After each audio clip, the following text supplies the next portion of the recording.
Je m'appelle Simon Butika, je suis professeur de Nouveau Testament et de traditions chrétiennes anciennes à l'Université de Lausanne en Suisse. Je dirige actuellement l'Institut roman des sciences bibliques. Dans quelques semaines, vous pourrez découvrir, auprès des éditions genevoises Labor et Fides, un livre intitulé « Comment l'Église est-elle née ?»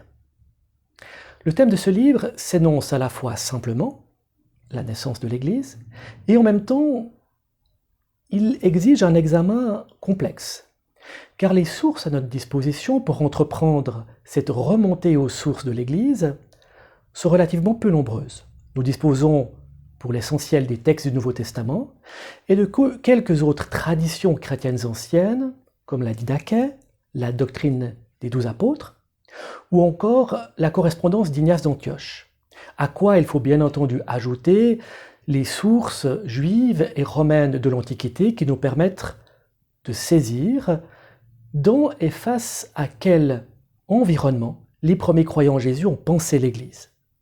Alors cette enquête, elle se déroule sur le premier siècle d'existence du christianisme, les 3 premières générations de croyants en Jésus, et on explore à la fois les représentations de l'Église, comment les premiers croyants ont-ils désigné leur organisation sociale, quels noms ils se sont donnés, mais également cette enquête explore les pratiques religieuses qui ont été développées après Pâques dans les milieux confessionnels du christianisme naissant.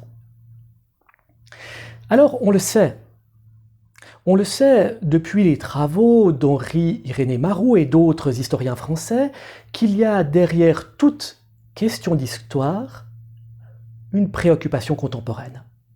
Et ce livre ne fait pas exception. De manière analogue, l'on a assisté, dans les années 60 et 70 du siècle dernier, à l'écriture de nombreux travaux intéressés à l'Église dans le Nouveau Testament. Cette période est tout sauf fortuite, puisque l'on assiste alors au renouveau du dialogue œcuménique, mais également aux travaux préparatoires du Concile Vatican II. Aujourd'hui, la question de l'Église est également au cœur des préoccupations de nombreuses personnes en Occident. On le sait en effet, la démographie religieuse du christianisme dans ces pays est en chute libre.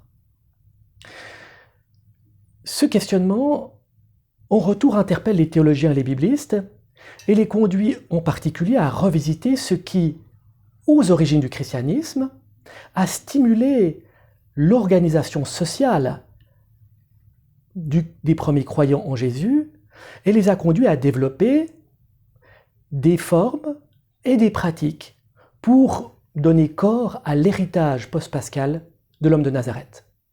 On le voit donc, il y a en amont de cette enquête une préoccupation contemporaine, et même si ce livre n'est pas un remède théologique à la crise des églises en Occident, il prend au sérieux ce questionnement et s'engage dans une perspective d'histoire et d'exégèse à réfléchir aux conditions qui ont marqué l'émergence de l'Église aux origines du christianisme.